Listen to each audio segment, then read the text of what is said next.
guys, in this video we're going to look at probability of independent events.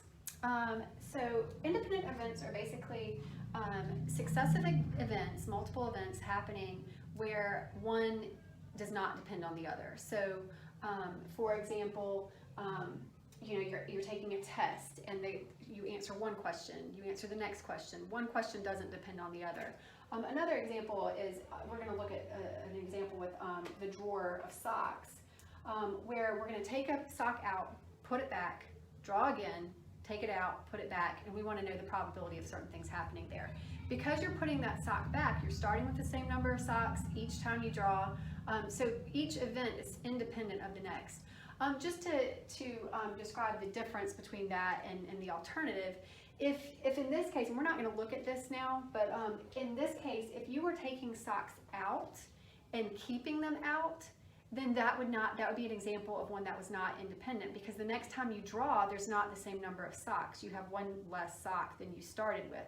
So that's one where it's not an independent event, where it is actually depending on what happened the previous time. So again, we're not looking at that right now, but I just want you to kind of understand the difference, what I mean by independent events, that they are multiple, you're taking probability of multiple things happening in succession, but each event is independent of the one preceding it. So here's an example. There are 5 answer choices on a test. You randomly answer 3. We want to find the probability that you get all 3 correct, and then also the probability that we get none right. So in order to find the probability of events, successive events, what we do is we just take the probability of the first thing happening, multiply by the probability of the second, times the probability of the third, etc. So you just take the product of those possibilities. So the probability that you get all 3 correct, this first part, so if you get all 3 correct, what you're doing is you're taking the probability that you get the first one correct, times the probability you get the second one, times the probability you get the third. Well, the probability you get the first, to get the correct answer, there's 1 correct answer, so 1 possibility out of 5 answer choices, so 1/5. Then we're going to multiply that by the chance of getting the second one correct. Well, the chance of getting the second one correct is also 1 out of 5, because there's 1 chance of getting it right out of 5 possibilities. And then the third time is also 1/5. So there's 3 times that you're answering that question. There's a 1/5 chance that you're going to get that right each time. And then we just multiply that. Remember, to multiply fractions, you can multiply straight across. 1 times 1 times 1 over 5 times 5 times 5, which is 1/25, or 125. So 1 over 125 is your answer, your probability that you would get all 3 of those right. Kind of a lesson, if you're taking a test, there's not a very good chance. 1 out of 125 is not a very high probability. Again, just note when you're answering questions, it may ask you for a fraction form or decimal form. I think in ALEKS, a lot of times it asks for that decimal. So you would just take 1 divided by 125. The probability you get none right would mean that you did not get it right. You answered one of the 4 possibilities that was not the correct answer. So that first time, the probability that you get none is 4 out of 5. 4 chances that it's wrong out of 5 total. So 4 chances that it's wrong out of 5 total. And then the second time, you're not getting that one right either. So that would be 4 out of 5 as well. And then the third time, there's 4 out of 5 chances that you'll get it wrong as well.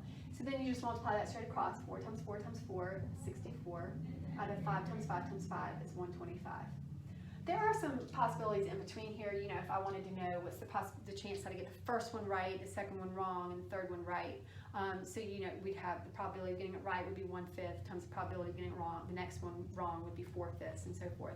So there are different variations on that problem, but you get the idea that we just multiply the probability of each one of those things happening for those 3 problems. This is similar. We have a drawer with 5 yellow, 4 red, and 7 blue single socks. What's the probability that you pull a yellow, put it back, and then draw a blue? This is a key thing here. If you took that out and kept it out, these would not be independent events, as I mentioned before.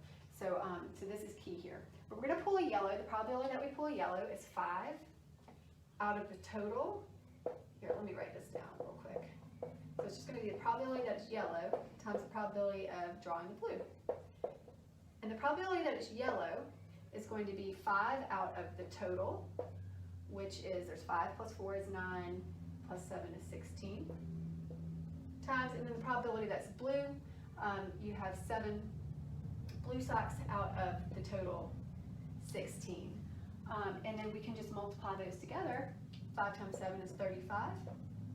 Out of 16 times 16 is 256. And then that would be our probability that there were, that you drew a yellow and then directly followed that with pulling a blue. So there could be another, you could say, and then you put the blue back and then pulled a red and so forth. And some of you might notice, like, you can kind of check these, like, if you think about this in the real world, like if you were actually to pull out, and sometimes I do this when I'm doing laundry, I'm like, what are the chances that I'm gonna pick a sock and then pick its match?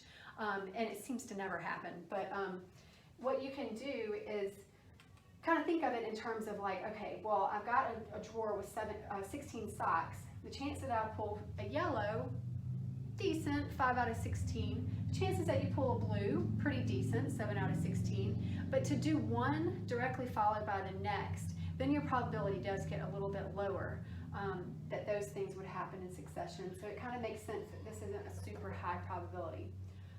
The probability that you draw 5 blues in a row, assuming that you replace each time.